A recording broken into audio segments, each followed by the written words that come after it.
উফ, ঘুমিয়ে পড়েছিলাম, ভালো লাগছে এখন। বাবা কি গা গুলোচ্ছিল, এখন একটু খিদে পাচ্ছে।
ওঠো! কি? হ্যাঁ, কি হয়েছে? আমি বাপের বাড়ি চলে যাব। সে তো জানি। জানো? হ্যাঁ, ওই যে খাওয়ার সময় দিদি বলছিল তুমি বাপের বাড়ি যেতে চাও। ঠাকুরজির ভীমরতি হয়েছে। এর আগে আমি কোনোদিন বাপের বাড়ি যেতে চেয়েছি না, আগে তো কোনোদিন যেতে চাওনি। কিন্তু এখন চলে যাব বাপের বাড়ি। আমি তোমাদের বাড়িতে থাকবো না বাপু, আমি কারোর সুখের কাঁটা হয়ে থাকতে চাই না। খুব ভালো কথা। তা তুমি কার সুখের কাঁটা হয়ে থাকতে চাও না? কেন? তোমার তোমার সুখের কাঁটা হয়ে থাকতে চাই না। আমি এই বাড়িতে আছি বলেই তুমি ওই বিদ্যাধরী বিভাবতীকে তো ঘরে আনতে পারছো না, তাই না? বিদ্যাধরী বিভাবতী কে কে কে? এই একদম ন্যাকামো করবে না। ও হ্যাঁ, ওই তুমি তুমি কি করে জানলে আমি ওকে বাড়িতে আনার জন্য ছটফট করছি? তুমি বুকে নিয়ে শুয়ে আছো, দুধের স্বাদ ঘোলে মেটাচ্ছ। আমি তো তোমার আপদ, আমি বিদায় করে দিলেই তো তোমার আপদ চুকে যায়। তুমি এসে ঘরে নিয়েছো বাবু, ঘরে নিয়েছো। কাঁদে না, কাঁদে না, কাঁদে না। চলে না একদম, ওই হাতে আমার চলে না। কেন, তোমার ছুলে কি হয়েছে?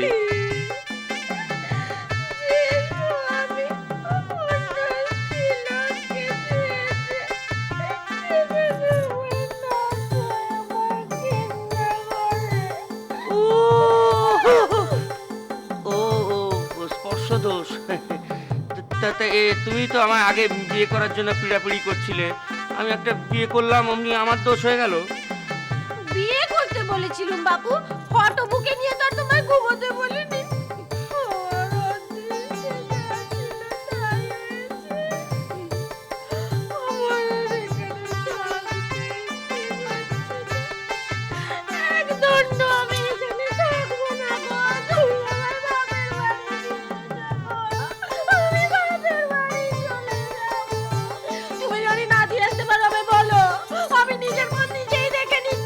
আহা বালাই ষাট টাকানো টাকানো, আমি না হয় গিয়ে দিয়ে আসবো। তবে দেখো, আজ তো আর হবে না। এখান থেকে হাওড়া যেতে হবে, তারপর শিয়ালদায় গিয়ে ট্রেন ধরতে হবে, তাও 2 ঘন্টার পথ।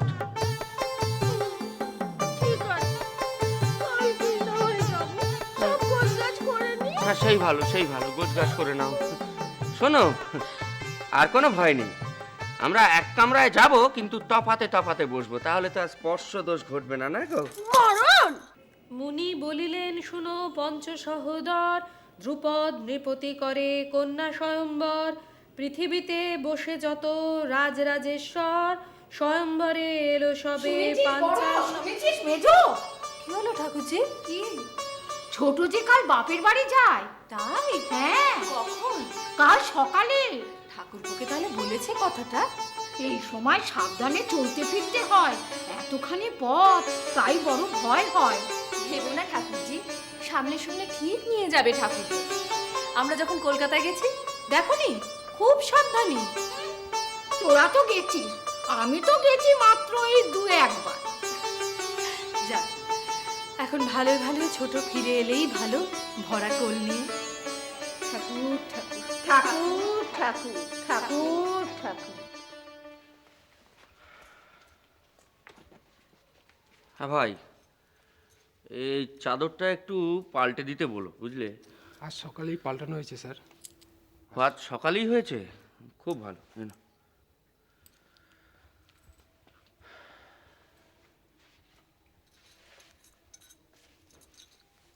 এই হোটেলটায় আমরা আগেও এসেছিলাম না? হ্যাঁ, আমাদের গাড়ি কখন গা? রাত 9টায়।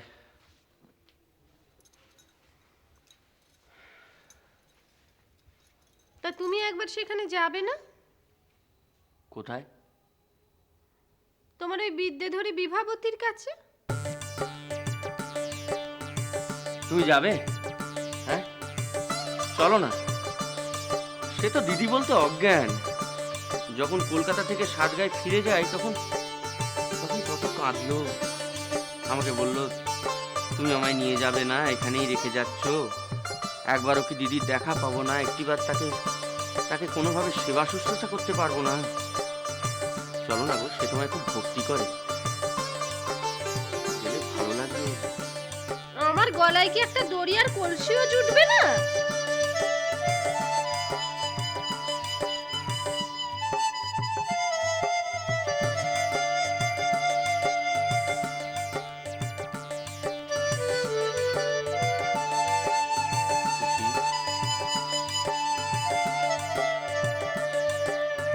তোমার সঙ্গে এটাই আমার চিরবিচ্ছেদ না গো। হয়তো তাই। একটা কথা রাখবো? বলো। চলো না, দুজনে মিলে একটা ফটো তুলি। এর আগেও আমি তোমার এই কথাটা বলেছি, তুমি কিন্তু কথা রাখোনি। এবারে চলো, দেখো তোমার একটা চিহ্ন তো থাকবে আমার কাছে। যাবে?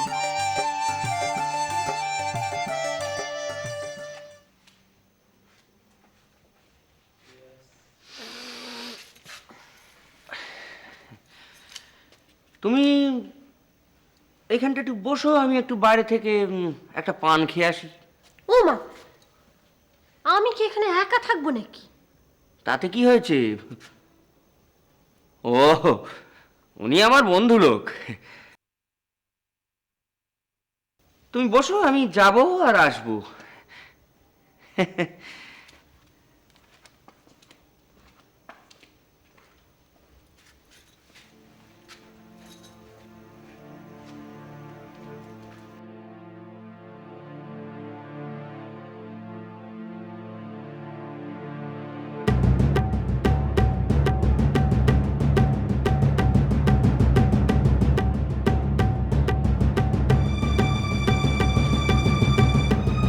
এই মহিলার ছবি এখানে কেন?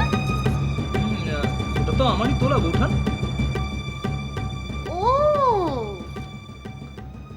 বিভাবতীর ছবি বুঝি আপনি তুলেছেন? বিভাবতী? বিভাবতীকে? উনি তো কমলমণি।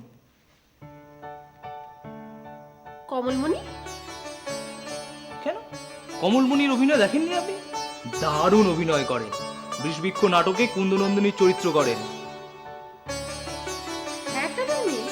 হ্যাঁ, উনি নিজে এসে আমার স্টুডিওতে ছবি তুলিয়ে গেছেন।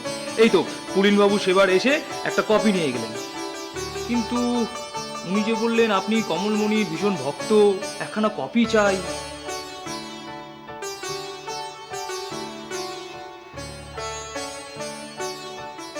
তাই বলেছেন বুঝি? হ্যাঁ, তা তো ঠিকই বলেছি। আমি তো কমলমণির খুবই ভক্ত, খুব বড় ভক্ত। এই কেন কেন তুমি কমলমণিকে নিয়ে আমার সাথে সব করলে? বলো কেন করেছো? জব্দ করার জন্য। সতীনের জ্বালা সে যে কি জ্বালা, যাতে তুমি হাড়ে হাড়ে টের পাও। পেতো? হ্যাঁ?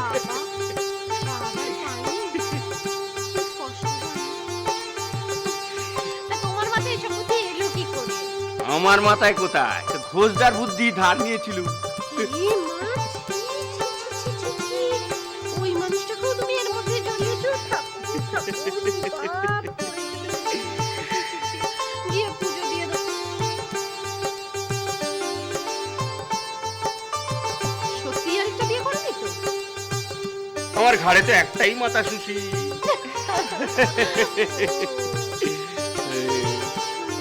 হ্যাঁ,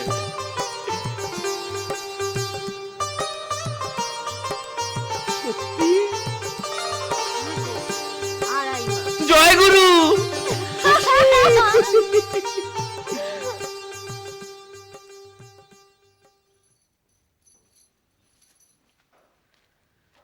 ওদের আসার সময় তো হয়ে এলো নাকি রে মেজো?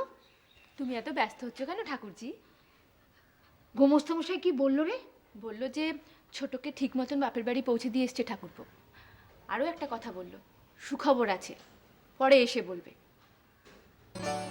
ও বড়, দুধ আলতা, তাতে শাক, ধান দুব্ব আছে তো? সব ঠিক আছে, নতুন বৌবরণের সব আয়োজন পাকা ঠাকুরজি। এসে গেছে গো, এসে গেছে। তোমার যা গেলি তাহলে বরণ ডালা নিয়ে আয়। ও ঠাকুরজি, ভাই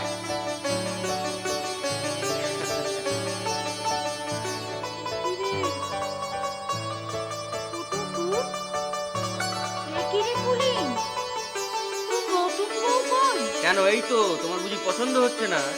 আমি বলেছিলাম না আমার যেন কেমন কেমন ঠেকছে। তাহলে কলকাতায় গিয়ে বিয়ে ও কি?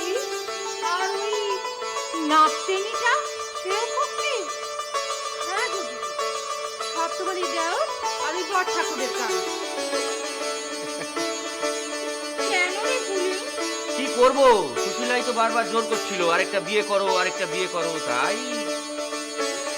ভাই আমার কত রঙই জানে, আমার মায়ের পিছনে ভাইতে ঠাকুর। শোনো, আরেকটা সুখবর আছে। আমরাই কি? তোমরা জানো? আমরা যে মালিক স্যার। তাহলে বরং ওটা তোমরাই, আমি বরং ওই